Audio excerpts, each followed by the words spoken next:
بسم اللہ الرحمن الرحیم۔ ایک صاحب اور ان کی بیوی پر کسی جادوگر نے انتہائی سخت جادو کا وار کیا۔ یہ جادوگر اس جادو پر باقاعدہ پہرا بھی دیا کرتا اور کسی عامل کو اس کا توڑ نہ کرنے دیتا۔ وہ صاحب فرماتے ہیں کہ میری بیوی کے ہاں اول تو حمل ہی نہ ٹھہرتا اور اگر 9 ماہ ٹھہر بھی جاتا تو ساکت ہو جاتا۔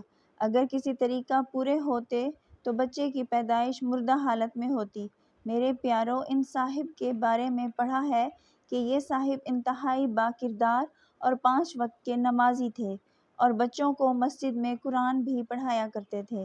بہت علاج کروائے، بڑے سے بڑا عامل بلوایا اور علاج کروایا اور ایڑی چوٹی کا زور لگا دیا مگر نتیجہ صفر نکلتا۔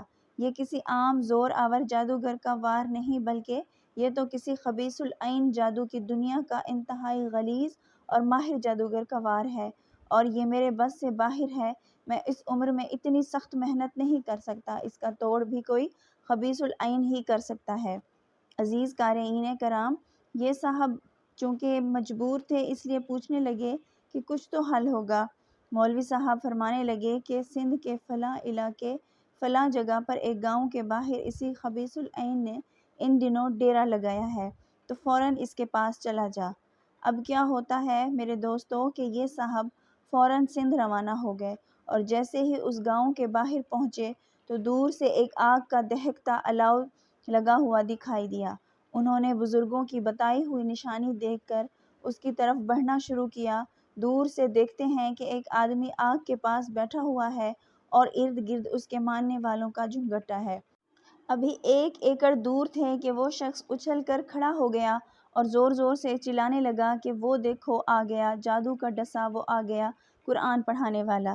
یہ اس کے پاس پہنچے اور اپنا مقصد بتایا۔ اب خبیث العین خوشی سے پاگلوں کی طرح ناچنے لگا اور بولا، جاؤ فلاں کے پاس، جاؤ فلاں کے پاس۔ یہ گرہ جو لگی ہے کھلواؤ اپنے مولویوں سے۔ غرض اس نے مولوی صاحبان کے ساتھ ساتھ ان صاحب کو بھی بڑا برا بھلا کہا اور بڑے بڑے خدائی دعوے بھی کیے اور جادو توڑنے سے انکار کر دیا۔ یہ صاحب واپس آئے اور اپنے رب کو پکارا کہ یا اللہ، یہ بھی مخلوق ہے، تو چاہے تو کیا نہیں ہو سکتا۔ یہ ظالم مجھ پر غالب آ گئے ہیں اور ظلم کرنے سے باز نہیں آ رہے، اور رو رو کہ اللہ کے حضور التجائیں کی۔ دفعتاً دل میں القاء ہوا کہ جادو کا توڑ تو آقا صلی اللہ علیہ وآلہ وسلم نے معوذتین سے کیا تھا، اور جادو بھی انتہائی سخت بلکہ آخری درجے کا تھا۔ جب آقا صلی اللہ علیہ وآلہ وسلم نے معوذتین سے یہ جادو توڑا تو میں بھی معوذتین ہی پڑھتا ہوں۔ اب انہوں نے اللہ کا نام لیا اور اسی رات باوضو ہو کر مسجد میں جا کر معوذتین اس جادو کی توڑ کی نیت سے پڑھنی شروع کی کہ یہ پوری رات پڑھتے رہے اور وقتاً فوقتاً دن کو بھی ورد چلتا رہتا۔ ہر وقت باوضو رہنے لگے۔ غالباً چھٹے دن رات کو اونگ آ گئی اور اچانک خون کی پوری بالٹی ان کے اوپر جیسے کسی نے گرا دی ہو۔ یہ بہت پریشان ہوئے، اٹھے، مسجد کے ساتھ ہی کنواں تھا، وہاں نہائے دھوئے اور کپڑے بھی پاک کیے، مسجد دھوئی۔ اب سوچا بیوی کی بھی خبر لوں۔ گھر پہنچے تو وہاں بھی یہی حال تھا اور بیوی انتہائی پریشان تھی۔ بیوی کو دلاسا دیا اور فرمانے لگے کہ بھلی مانس، اب کچھ ہلچل ہوگی، انشاءاللہ کام بن جائے گا۔ ایک نئے ولولے سے اسی رات سے پھر دوبارہ مسجد میں عمل شروع کر دیا۔ 9ویں دن پھر وہی ہوا، اونگ آئی اور دونوں میاں بیوی پر خون کی بالٹی گرا دی گئی۔ انہوں نے ہمت نہ ہاری اور پڑھنا جاری رکھا۔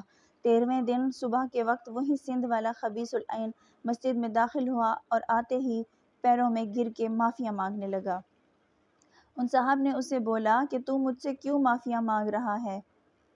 کہنے لگا کہ اللہ کے واسطے مجھے معاف کر دیجئے، پھر بتاؤں گا۔ انہوں نے معاف کر دیا اور وجہ پوچھی۔ کہنے لگا کہ آپ میاں بیوی پر جادو میں نے کیا تھا۔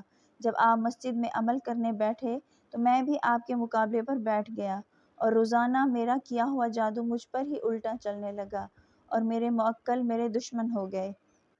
قارئین، جادو کا حتمی علاج یہ ہے کہ سورۃ الفلق اور سورۃ الناس انہیں 11 مرتبہ صبح شام پڑھنا چاہیے اور بچوں پر پڑھ کر دم کرنا چاہیے۔ یہ بے نظیر بے مثل عمل ہے۔ انہی آیات کے پڑھنے سے میرے آباء و اجداد و آل اولاد محمد حشام و ایمان مسکان فاطمہ سے کروڑا کروڑ گنا زیادہ پیارے نبی کریم ختم النبیین سید المرسلین رحمت للعالمین جناب رسالت مآب سرور کائنات فخر موجودات شاہ لولاک حضرت محمد مصطفیٰ صلی اللہ علیہ وآلہ وسلم کو سحر سے شفا ملی۔